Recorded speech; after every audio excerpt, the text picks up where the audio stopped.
Hi there, this is Ranjit, and in this video, let's talk about this top gimmicky trends that we are seeing on smartphones these days. And guys, if you know, I test a lot of smartphones, but I continue to see these stupidity happening again and again. And looks like these companies take us for granted. So let's talk about the top 5 trends that I'm seeing on smartphones these days that are sort of a gimmick, and this should actually stop.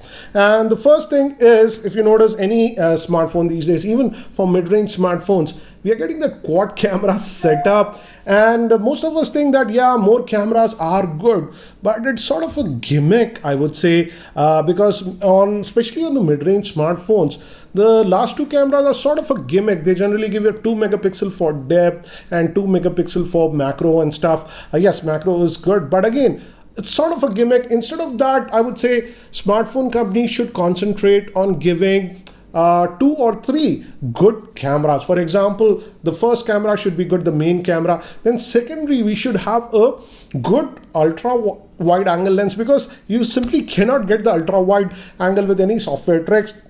But sadly, many of the phones are giving ultra wide, but the sensor on that is way lower. They generally give 8 megapixel or stuff. But if you have just common sense, guys, on ultra wide you are capturing a lot more data, a picture, so it needs to be a higher megapixel count. So but we just get it for the namesake, ultra wide. And the last, that is depth and macro. Depth, actually you don't need it, because if you notice, many of the smartphones, though they have a single camera on the front, they get that depth effect also, because this can be easily these days achieved via software algorithms. So I don't get the point of having a separate depth camera. And in fact, this stupidity goes, I would say, it's sad to see that even on some of the higher end smartphones, they say they have dual camera. One might be a good one, that is a 48 megapixel or something, and the secondary one will be just a depth. Why do you need that?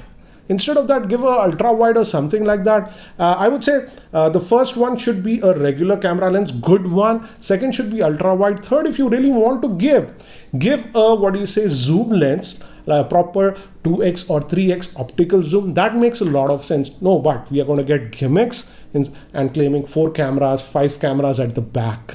So this should stop. And with macro, I would say this can be actually implemented with a single camera. So one of the recent Motorola phones that I had reviewed, though it was a triple camera, main camera, then we have ultra wide, and then we had a zoom, and they could implement the macro within the main camera. So that is simply possible. But again, it's the typical, they're trying to make us fool, thinking that yes, if your smartphone has more cameras at the back, it will be better.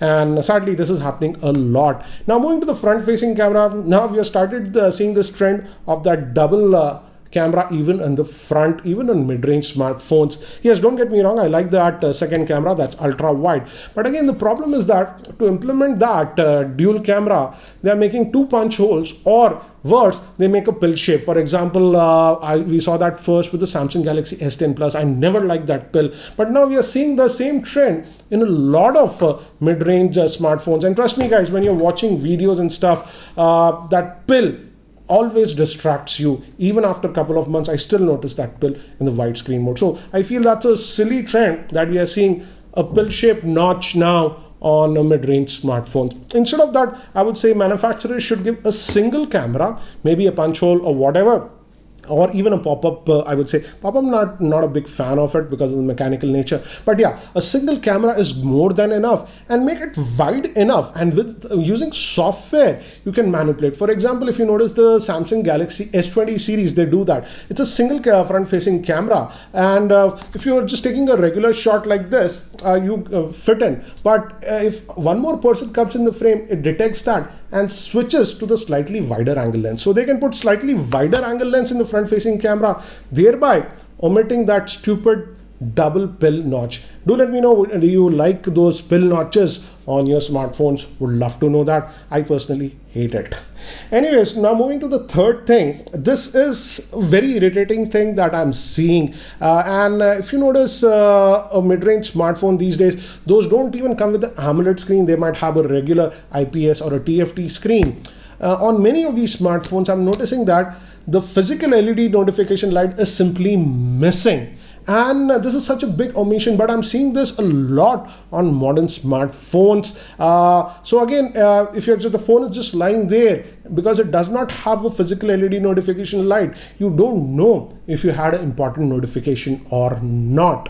Yes, if you have an AMOLED screen and it has that always on display option, then you can omit it. But I see this a lot on modern smartphones that don't have an AMOLED screen or don't have a always on display, but still omit the physical LED notification light.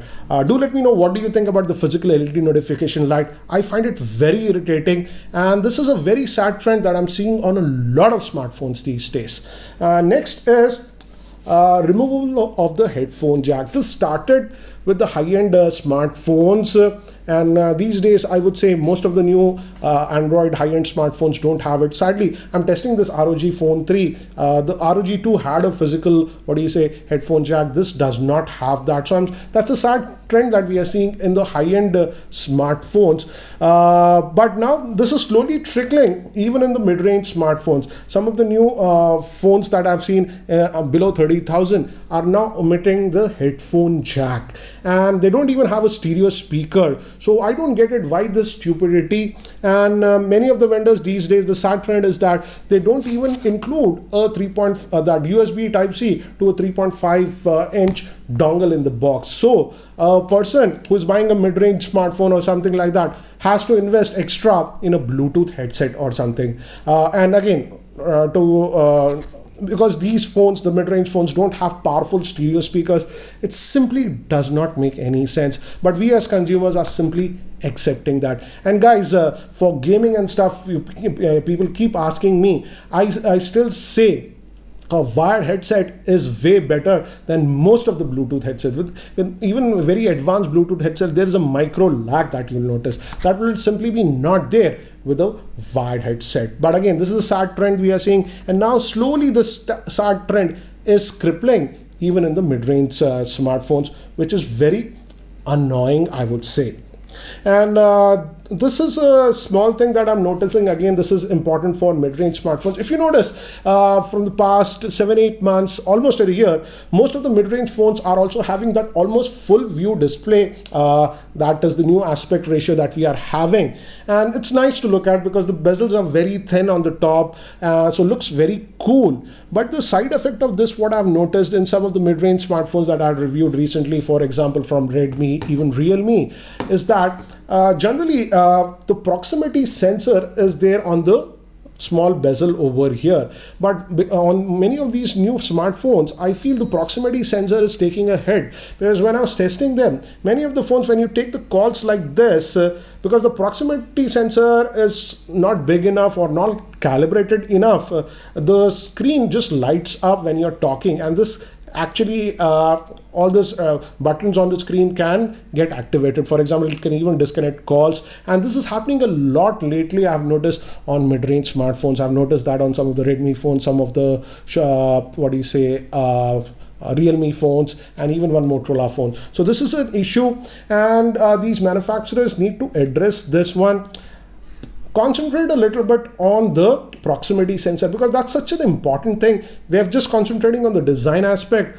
This fortunately does not happen on the premium handset. So it's not like these manufacturers cannot do it, because the premium smartphone manufacturers are doing it from a long time.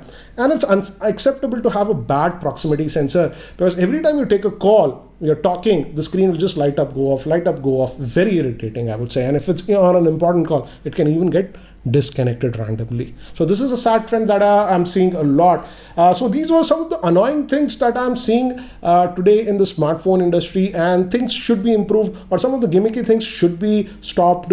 What do you think about this same? One trend I want to see on mid-range Android smartphones is that I don't know if it will happen or not, but I want stereo speakers to come on a mid-range Android smartphone. That will be a big innovation, I would say, instead of these stupid gimmicks. Instead of I would be very happy if they remove some of the gimmicks and give us a stereo speaker in a mid-range Android smartphone. Because trust me guys, these days we are consuming a lot of content on our smartphones, for example watching videos, even playing games, and when you have that stereo speaker actually it makes a lot of difference, I would say. So I hope that comes instead of the stupid gimmicks. So these were my top 5 gimmicks that I'm noticing on modern smartphones. What do you think about the same? Do you think you have 1 or 2 features on your smartphone which you think was a gimmick? If so, do let me know in the comment section below. Anyways guys, that's it for now. Thanks for watching. This is Ranjit and I hope to see you in my next video. Take care guys.